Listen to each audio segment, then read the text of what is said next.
friends, my name is Jaden Gorham. You might recognize me from videos such as The Good Samaritan and The Creation Story. Sarah, we should probably not lie to them. What do you mean? Don't I look like Jaden? I mean, look at these muscles, man. Don't get me wrong, you're strong. You're still not Jaden. Alright, you caught me. Jaden's out searching for Waldo. Where's Waldo? We'll never know. Where's Jaden? Hopefully he'll be back with us next week. Until then, you're stuck with me, Sarah Beckham Brink. You might recognize me from the time travel videos. I'm the wife of Reverend Jonathan.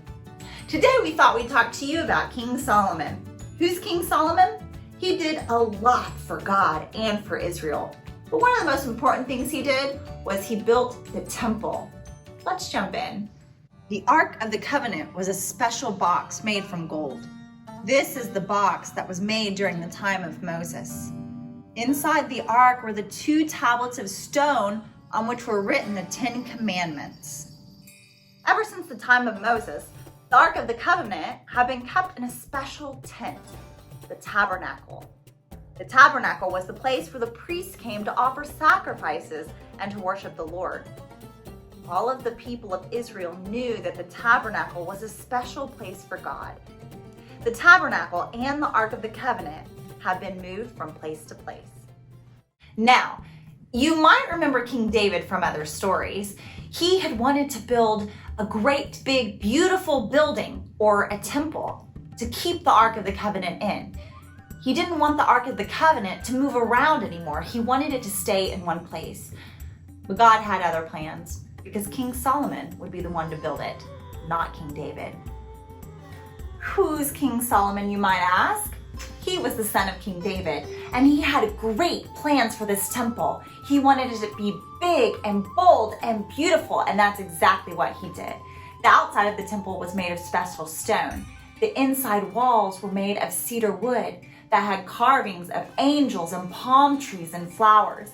The floor of the temple was solid gold.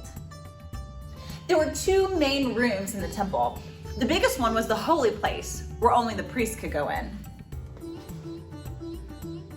I love how open this space is. Man, it's beautiful in here. There was also a smaller room called the most holy place, where the walls were made of gold. Only the high priest could go into that one. I feel extra special. This place is so holy. Inside this temple were 2 huge sculptures of angels. They were carved from olive wood, and their wings spread from one wall to the other, and then they were covered in gold.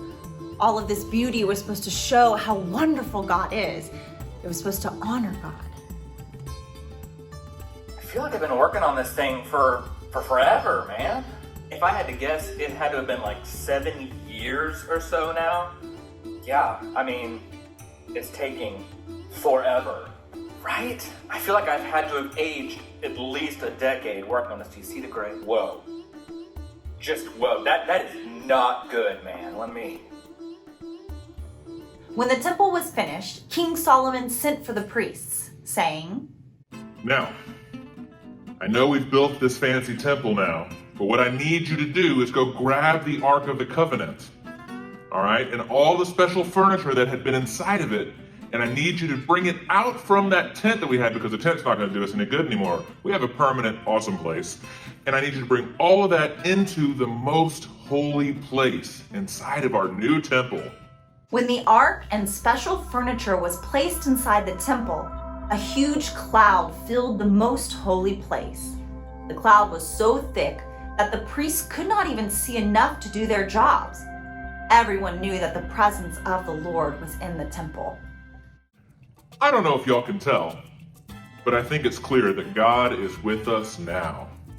So King Solomon told everyone, All are welcome to come and celebrate with us in this special new dedication. Let us give thanks to our God. the celebrations for the new temple lasted 2 weeks. There were many speeches and special prayers. Finally, King Solomon told all the people, We have had a great time. I mean, seriously, we have partied for 2 whole weeks, and it has been so much fun.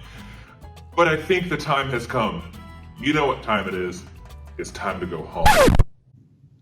After everyone had left, the Lord spoke to King Solomon. I am pleased with the temple you have built for me, Solomon. Just remember one thing. The temple is beautiful and everyone will think of me when they come here. As long as you and the people obey me and follow my teachings, then the temple will be a wonderful place. But if you or the people disobey me, then all of the gold and beautiful carvings will be worth nothing. I promise that I will always follow after you, O God. For truly, no matter how beautiful the temple is, without you, it's nothing. You, God, are the whole reason for this temple. What a beautiful place the temple must have been. But you might be wondering why we're telling this story. I mean, we can't be in our churches today, our modern day temples. Perhaps it should be noted that this story comes from the First Testament, or the Hebrew Bible. By the time Jesus gets here, the temple and its meaning had changed. Jesus reminds us that God can be everywhere, anywhere. So remember, wherever you are, God is there also. One day, we will be able to come back to church and worship with all of our friends and family. But until then, you needn't look any further than your own home for God's Spirit. Until next time, be kind, do good, and love your neighbors. Bye. All right, cut. Yeah, that's great, guys. Perfect take. My name is Sarah Beckham. Brink. Let's retake this.